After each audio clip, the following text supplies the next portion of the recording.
Happiness. Is it a choice? Is it a byproduct? Or is it just not for you? In any case, I'm sure most misery started with an apparent happiness for you as well. It's safe to assume that at least almost everyone wants to be happy, right? But not everyone gets to be happy. It's important to acknowledge that various obstacles, both internal and external, can impede this pursuit. I do not want to underestimate the power of trauma, anxiety, depression, or low standard of life. But what significantly plays a role in most cases are negative thought patterns or self-limiting beliefs. In other words, you. In the world of psychology, happiness generally means a state of positive well-being in reaction to your personal quality of life.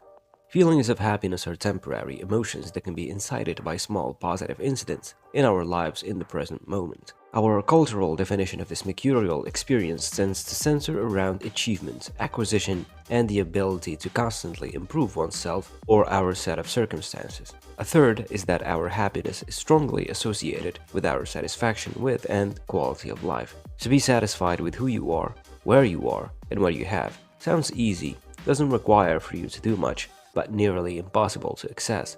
Constantly compare. Whoever said comparison is the thief of joy couldn't have been wiser. Defining happiness broadly may narrow down your path, but happiness is subjective. By crafting your own definition, you pave a unique path towards fulfilling it. Conversely, if you find yourself falling short, it may indicate that you are looking at others and using theirs to define yours. Comparing yourself to others will always make you feel unhappy, incomplete, and inferior. Because the spectrum of comparison is infinite, there is always someone better. Sleep. Some people are so deprived, they can't even tell if they are pulling an all-nighter or an all-dayer. Sleep deprivation not only affects memory, concentration, and metabolism, but also increases stress hormone levels. Beyond physical consequences, it significantly impacts mood. Everything in your life is supposed to be the way it is. Maybe not everything, but it's best not to dwell on it. Okay, this deserves a debate at least. Every bad phase or sad stage of life has a lesson to teach or prepare us for the next. It is either we learn something new about ourselves or something new about life. If the more lessons, the better. The more mistakes, the better. Optimism is part genetic, part learned. Even if you were born into the Addams family, you can still find your inner bright side. Optimism doesn't mean ignoring the reality of a dire situation. Expect disappointment and you won't be disappointed. It sounds smart, but it's worse than being disappointed in a sense. I understand someone trying to protect themselves, but it's the same as not expecting anything from life, and no human being is capable of that.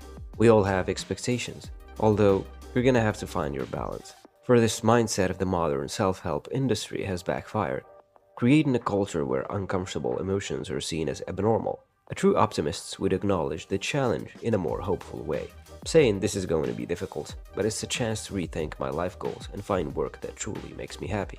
And thinking positive thoughts and surrounding yourself with positive people really does help. Optimism, like pessimism, can be infectious, so make a point to hang out with optimistic people.